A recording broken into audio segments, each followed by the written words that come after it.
यदि आप हमारे चैनल के सभी गाने को पसंद करते हैं तो डीडी प्रोडक्शन हाउस के यूट्यूब चैनल को लाल बटन दबा के सब्सक्राइब करें और घंटी के निशान को जरूर दबाएं। Presented by DD production house Sakri DJ Sumit Sati Sudema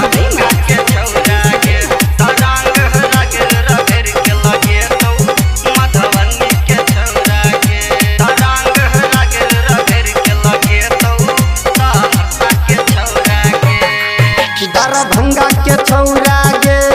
हम मधुबनी के छौरा गे दरभंगा के छौरा गे हम मधुबनी के छौरा गे तरंग रगड़ रगड़ के लगे तो दरभंगा के छौरा गे तरंग रगड़ रगड़ के लगे तो मधुबनी के छौरा गे दरभंगा के छौरा गे अहाँ सहरसा के छौरा गे पूर्णिया के छौरा गे मधेपुरा के छौरा गे तरंग रगड़ रगड़ के लगे तो मधुबनी के छौरा गे तरंग रगड़ रगड़ के लगे तो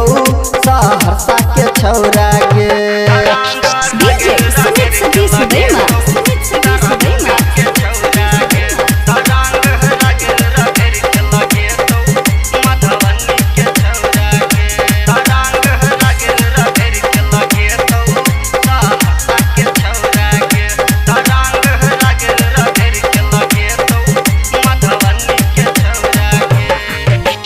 गोरे गोरे गाल के तोहर का दे तो लाल लाल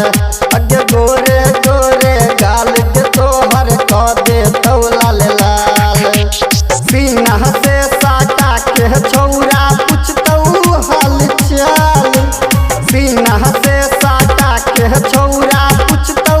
हाल चाल तोरा चलन देतौ मटक के दरभंगा के छौरा गे एना चलन देतौ लचक के मधुबनी के छौरा गे रंग रगड़ रगड़ के लगे तो दरभंगा के छौरा गे मधुबनी के छौरा गे दरभंगा के छौरा गे मधुबनी के छौरा गे हे दरभंगा के छौरा गे तरंग रगड़ रगड़ के लगे तो मधुबनी के छौरा गे तरंग रगड़ रगड़ के लगे तो सहरसा के छौरा गे DJ Sumit Sati Sudema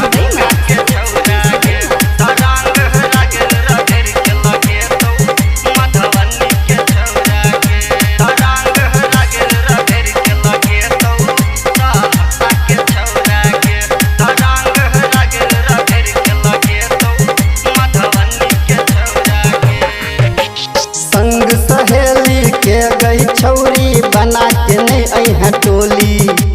संग सहेली के गई छौरी बना के नहीं अइहा टोली में से दरभंगिया गई तोहर रंग देतो आई चोली में से दरभंगिया गई तोहर रंग देतो आई चोली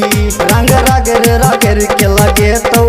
मधुबनी के छौरा गे तरंग रगड़ रगड़ के लगे तो दरभंगा के छौरा गे कमल सवा छौरा गे परदीपा छौरा गे तरंग रगड़ रगड़ के लगे तो नीलावा छौरा गे तरंग रगड़ रगड़ के लगे तो आई रोशना छौरा गे तरंग रगड़ रगड़ के लगे तो आई अमितावा छौरा गे तरंग रगड़ रगड़ के लगे तो आई मधुबनी के छौरा गे दरभंगा के छौरा गे हम मधुबनी के छौरा गे दरभंगा के छौरा गे हम मधुबनी के छौरा गे तरंग रगड़ रगड़ के लगे तो दरभंगा के छौरा गे तरंग रगड़ रगड़ के लगे तो मधुबनी